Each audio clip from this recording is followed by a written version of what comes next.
Something cool you can do in the browser is access something called Scroll Shot. It also works on social media apps like Twitter or Facebook, and essentially you have the ability to long hold, maybe using a stylus would be a better option using air commands, drag a portion of the screen that you would want to share with social media.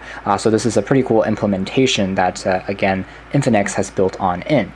Similarly, under the RAM management, you can actually lock a specific app so that I can clear up RAM and close out other programs, but the ones which are locked will remain here and accessible. So this gives me a few more customization options for keeping certain programs running in the background. The shuffle key here, if I tap on this, just changes the overall appearance of the phone. So it will pull up a random wallpaper to change both the home screen as well as the launcher, which is actually a pretty interesting feature that they built onto here.